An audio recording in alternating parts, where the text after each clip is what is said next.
Hi everybody, Mr. Anime here. الشاب اللي قدامك ده باين عليه شاب وسيم وعادي جدا، تشوفه بيضحك قدام الكاميرا وبيراجع مسلسلات انمي، لكن اللي محدش يتخيله ان في نفس الاوضه وفي نفس اللحظه كان بيخطط ازاي ينهي حياته امه وابوه اخوه بتم بارد. ولما الشرطه سالته انت ليه قتلت عيلتك، رد عليهم بجمله ترعب: قتلتهم عشان بحبهم وما كنتش عايزهم يعيشوا في عار الجريمه اللي هعملها في بيننا. ازاي شخص يبان بالبراءه دي يتحول لكابوس؟ وايه اللي كان مخبيه ورا الكاميرا؟ انا عبد الرحمن ودي حكايه جديده من حكاوي الدهشات عن الملف المظلم لمستر انمي. اهم حاجه في البدايه حكاوتيه، ما تنسوش الاشتراك في القناه واللايك عشان ده بيشجعنا في نشر المزيد، ويلا بينا نبدا حكايتنا. عشان نفهم العقلية دي اتكونت ازاي لازم نرجع بالزمن لسنة 2006. منصة يوتيوب في الوقت ده كانت لسه في بدايتها خالص، ما كانش فيه منتج احترافي ولا امكانيات عالية. كان اي حد يفتح الكاميرا ويتكلم. في مدينة صغيرة في ولاية تكساس الامريكية كان فيها شاب عنده 17 سنة اسمه تيري سيلتر. تيري كان شاب عادي جدا للوهلة الاولى، منطوي شوية، ما عندوش اصحاب كتير في الحقيقة، لكنه كان شايف ان اليوتيوب هو مخرج الوحيد للدنيا. قرر يفتح قناة وسماها لينسز كاب بريدكشنز، واختار اسم لنفسه شهرة وهو مستر انمي. Hi everybody, Mr. Anime here. And I've been doing these interactive videos in 212, and there's a number of reasons I've been doing them. I'm still going to be doing anime reviews, and I'm still going to be reviewing the show 11 Eyes. But here's the thing. I've noticed that a lot of these interactive videos that I'm doing and a lot of these feedback videos, that question is, which is the title above, what is the worst anime of all time? في الأول فيديوهاته كانت عبارة عن مراجعات لأفلام ومسلسلات الأنمي اليابانية ومقاطع كوميدية بسيطة بيصورها في أوضته بأسلوب عفوي. مع الوقت وبسبب استمراريته بدأ يجمع جمهور حقيقي. آلاف المتابعين بدأوا يشتركوا في القناة. يا رب وعدنا ونبقى زيه بس ما نوصلش لطريقته دي. وبقت الفيديوهات بتاعته بتجيب آلاف المشاهدات. بالنسبة للشاب في السن ده كان نجاح كبير جدا وخلاه يحس إنه ليه قيمة. المتابعين كانوا شايفينه مستر انمي، الشاب اللطيف الهادي اللي بيحب الهزار وشغوف باللي بيقدمه. لكن اللي محدش كان يعرف ولا يتخيله ان ورا الكاميرا دي وفي نفس الاوضه اللي يصور فيها كان في شخصيه تانية خالص بتتكون في الضلم. ومع دخول سنه 2009 وبدون مقدمات نبره الفيديوهات وطبيعتها بدات تتغير بشكل يقلق. تري بدا يظهر في الفيديوهات وهو ماسك اسلحه ونماذج بنادق حقيقيه كان بيعرضها للمتابعين بحجه انه بيقيم الاسلحه اللي بتظهر في مسلسلات الانمي. لكن النظره اللي في عينه وطريقه كلامه عن الاسلحه كانت بتقول ان الموضوع اكبر من مجرد مراجعه فيديو. Hey, Inuyasha! Hey, yeah, that's right. Look over here, you stupid son of a... I got an equalizer.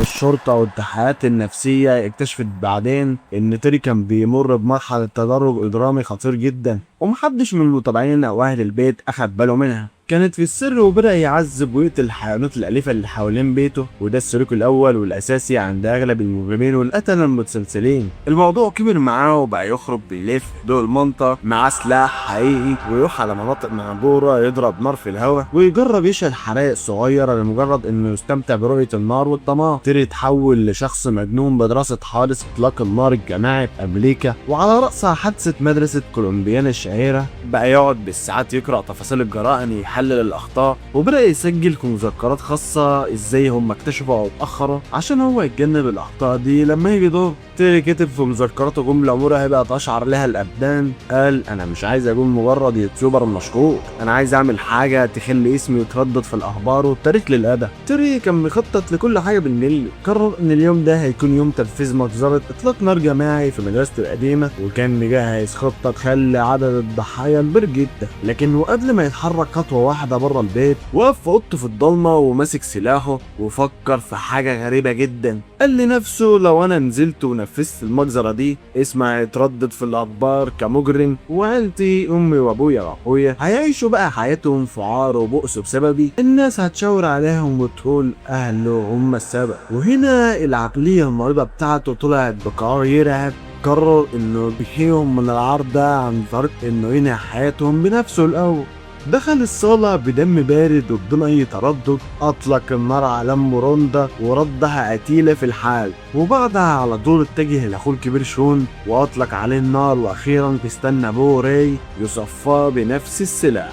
وفي دقايق معدودة عيلة بالكاملة انتهت على ايد ابنهم اللي كان من بضعة ايام بيصور فيديوهات بيضحك فيها قدام الشاشة. بعد ما ارتكب الجريمة البشعة عليه مسك قلم شمع وكتب على جدران البيت رسائل مريبة جدا في الضلمة، كان من ضمنها انا بحب ابويا وامي واخويا، يا رب سامحني لاني مش قادر اسامح نفسي. وبعدها ركب تيري عربيته اللي كانت عبارة عن ترسانة اسلحة متحركة فيها اسلحة ومئات الطلقات، واتجه مباشرة لموقف السيارات الخاصة بالمدرسة. ركن العربية وقعد جوه يراقب الممر والطلاب والاسلحة كلها جاهزة على التقليم. ولما قعد جوه العربية لوحده صدمة المشهد اللي عمله في بيته والدم اللي كان على ايده بدأت توقفه، وهنا عقله ما قدرش يستحمل حجم البشاعة وجات له حالة زعر وهستيريا ما قدرش يكمل بسبب الخطة في المدرسة، فدور العربية وهرب فورا لبيت واحد صاحبه وكان فاكر ان تيري جاي يزوره عادي. صاحبه لما شافه ارتبك وشك في شكله وقدر يكتشف ان في حاجة مش طبيعية، فبلغ الشرطة فورا وفي خلال دقايق قوات الشرطة حصلت المكان بالكامل بالأسلحة وقبضت على تيري من غير أي مقاومة. جوه غرفة التحقيقات الضباط اللي مسكوا القضية اتصدموا من نبرة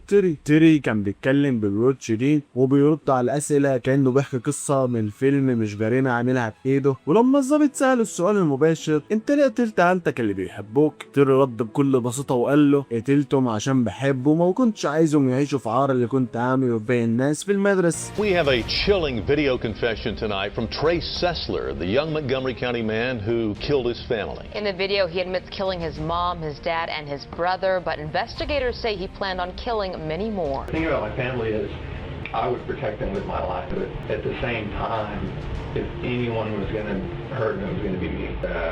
I fire about 4 times. After I did that, it was like, well, I can't really go to my brother and my dad and be like, yeah, I just killed my brother's lying there in this big pile of blood and everything. And I was like, they were the first immediate human targets in my sight. And if I was going to go out and do anything, they would have to go.